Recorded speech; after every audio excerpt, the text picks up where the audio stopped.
Latest on weakening tropical depression Idai, which is located squarely over Zimbabwe. At 5 AM Central African time this March 17th, it had winds of 35 miles an hour and a pressure of 999 millibars. No longer delivering storm force winds, but still a significant rainfall threat. A stage 2 on the CDPS now, but still a further 300 millimeters of rainfall is possible for parts of the border region between Zimbabwe and Mozambique. Significant amounts of rain have already fallen, as I'm sure we're all well aware, and we believe at least 130 have been killed from this storm.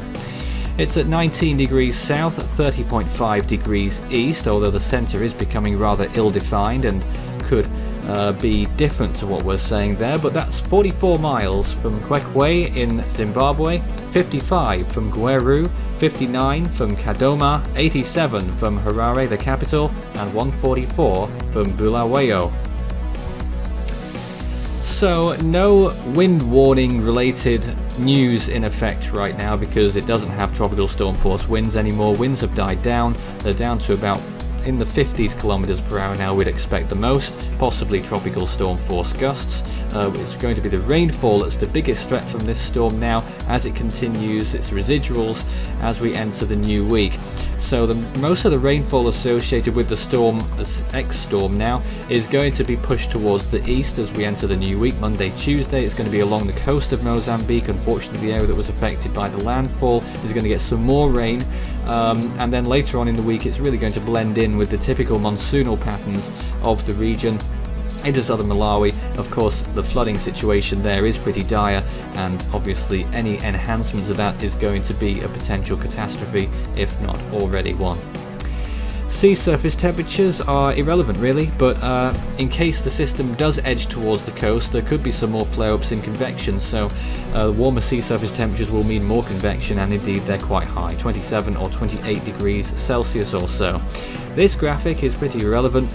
We're looking for any green areas if we're talking about storm force winds. There aren't any, as you can see, and of course now that it's weakened to a tropical depression, we don't expect any more storm conditions to occur from this system anytime in the next 5 days. Idai, really, for all intents and purposes from a scientific perspective, is dead, but the rainfall associated with the system will continue to deliver misery for the next 2 or 3 days to come. Now, we don't have storm force wind graphics because there aren't any, so this time we'll show you the storm total rainfall. This is our estimates from satellite so far. We believe 755 millimeters or thereabouts of rainfall has fallen in Lamego in Mozambique and 445 millimeters in Beira. So the actual verification so far is showing that the wettest parts so far have been very close to the landfall zone. These models really don't mean anything anymore, so I think we're going to gloss over that, but it's interesting to see what it did look like almost 2 days ago. Now we just haven't shifted these models from our typical video format, but that's what they were saying some time ago. They got it pretty spot on, to be honest, with those model forecasts just before landfall, into the landfall and post-landfall, once they got the idea of it moving out to sea out of their heads. This is how the system's been looking in the last few hours. A 12-hour loop is what we're looking at here. You can see the convection really dying down, the centre of the storm displaced towards the west, mainly the rainfall towards the east there, just along the border of Zimbabwe and Mozambique. You can see significant convection towards the north there as well, a flare-up there over southern Malawi, which is obviously not what they want, with the significant flooding impacts there as well. More to come over the next 24 hours. You can follow Force 13's outlets, the website force13.com. You can also find our YouTube channel. If you're not there already, you may well be. Good chance of that. Subscribe if you haven't. You can also find our Facebook page, search Force 13 all in text, and our Twitter handle, it's @Force13 on there. You can also help the project become even better by becoming a patron. You can see more information about all the benefits involved by visiting patreon.com/Force13.